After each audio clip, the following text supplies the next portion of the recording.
Você acha que existe uma ética, uma moral transcendente de que, por exemplo, que, igual você falou, se a pessoa fez coisas boas, ela tem um crédito. Quais são essas coisas boas? Quais são as coisas ruins? Existe... Óbvio que, assim, não existe uma lista, mas uma série de coisas que possibilitam você a ser uma pessoa mais transcendente? Tem. Não, muito boa pergunta, porque assim, nós percebemos que existe uma ética que transcende a ética humana. Inclusive a gente chama isso de cosmoética. É o termo que foi para tentar ajustar esse nível de moralidade em relação às outras dimensões. Porque veja, muitas pessoas não pensam nisso, mas a ética ela é cultural. O que num local é aceito e positivo, no outro pode ser um crime grave. Então o que está certo? O que está errado?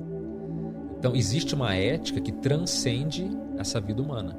E isso que a gente chama de cosmoética, uma ética universal, uma ética... Então esse tipo de código de lei existe.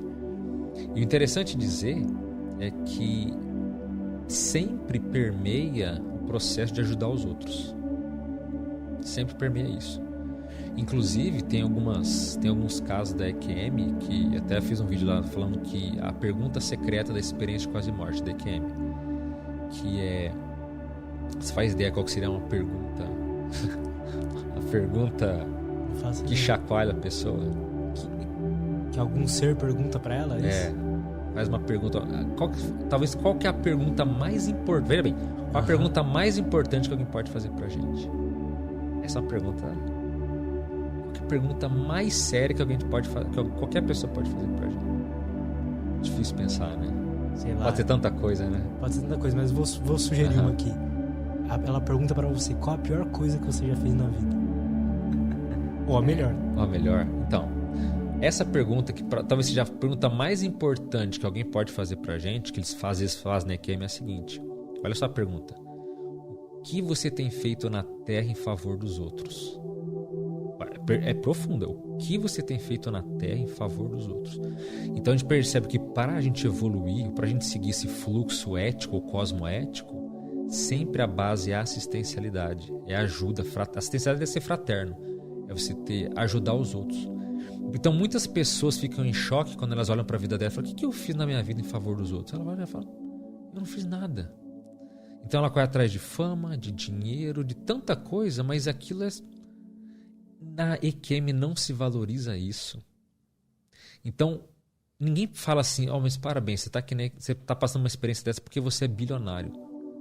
Ninguém cita dinheiro. Então ninguém cita as coisas que no geral se dá valor aqui. E sabe que algumas pessoas ficam surpresas na EQM? São os gestos que ela tem, às vezes, pequenos para as outras pessoas. Uma porta que ela abre, ela parar no trânsito respeitando o outro, ela sendo gentil. Pequenas ações fraternas e assistenciais, eles falam: meus parabéns. Teve um caso, por exemplo, que eu li, de uma pessoa que ela estava numa área desértica e ela precisava trocar a água de um balde, e tinha uma árvore longe assim.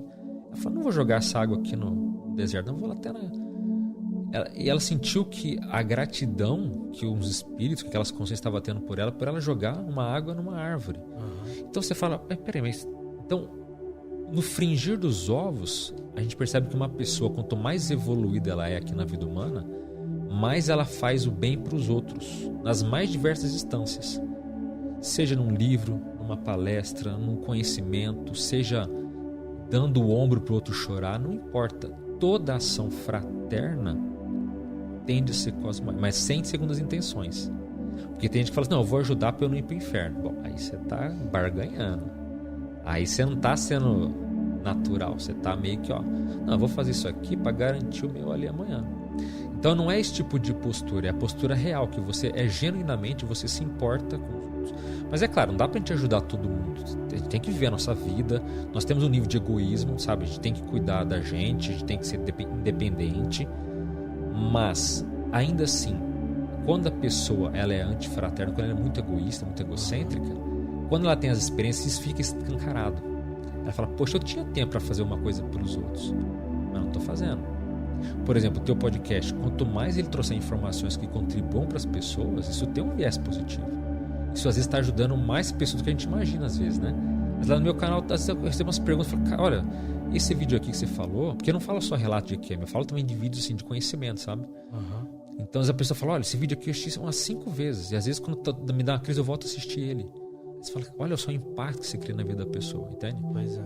Então a gente não tem noção do alcance que isso tem, mas tudo são formas fraternais. Então, quanto mais uma pessoa conseguir organizar a vida dela, financeiramente, socialmente e fraternalmente, isso vai dar um up para que a vida dela cresça cada vez mais. Por quê?